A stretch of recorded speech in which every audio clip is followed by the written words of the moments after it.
आज से अंतर्राष्ट्रीय स्तर पर हमारे धर्म अगुआ के रूप में श्री चित्तरंजन उरांव को नामित किया जाता है। इनके अगुवाई में उरांव समाज ही नहीं अपितु अन्य आदिवासी समाज और दबे कुचले समाज को धार्मिक अगुवाई के रूप में इन्हें नामित किया गया है। आज से पूरे विश्व में ये डंका बजाएंगे। इन्हीं चंद शब्दों के पास जोहार।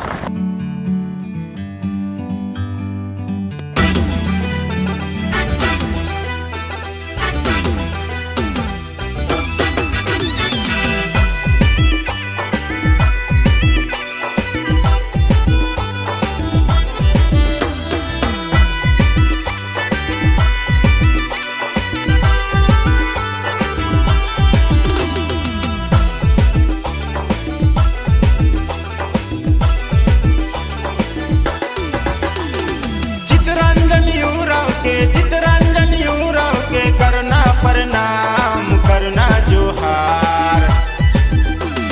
चित्तरंजन उरांव के करना प्रणाम करना जोहार। मुरमा से आए गिलय हमर गाँव में सबके बाताए लगल धर्म डहर रे। मुरमा से आए गिलय हमर गाँव में सबके बाताए लगल धर्म डहर रे। चित्तरंजन उरांव के करना प्रणाम करना जोहार।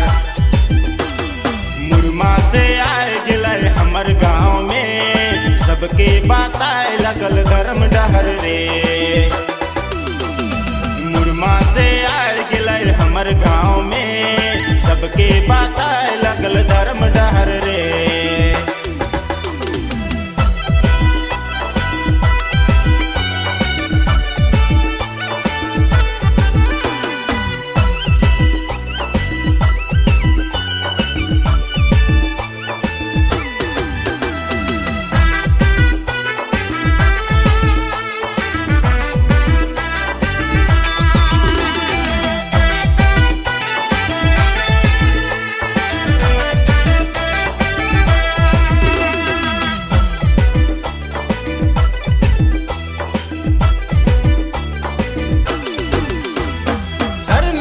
मथा टेक के चले धर्म डहार पगड़ी बांध के।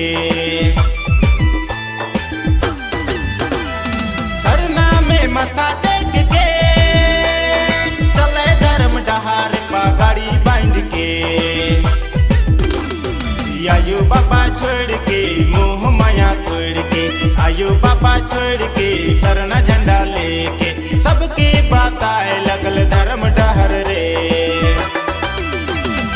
आयु बाबा छोड़ के मोह माया तोड़ के, आयु बाबा छोड़ के सरना झंडा लेके सबके बाताए लगल धर्म डहर रे।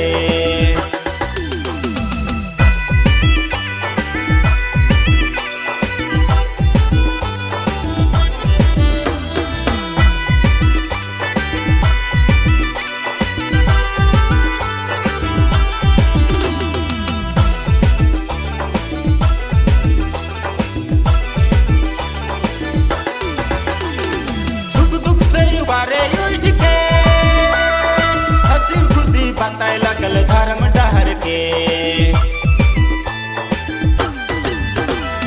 सुख दुख से उबारे उठ के हंसी खुशी बाताए लगल धर्म डहर के।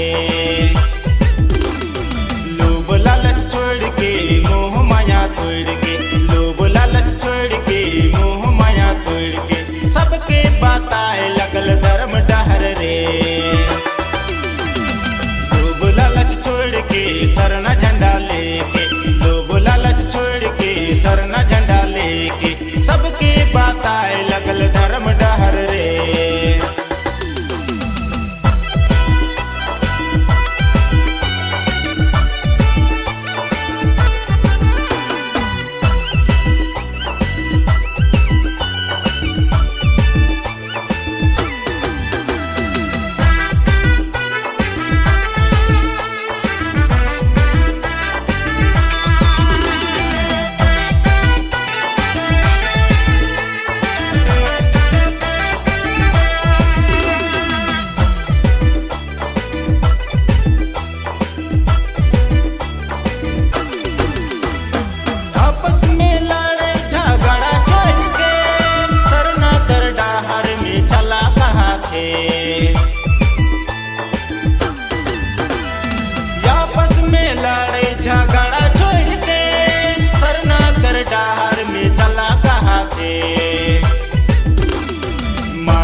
पटका छोड़ के, मान समन छोड़ के, सरना झंडा लेके सबके बताए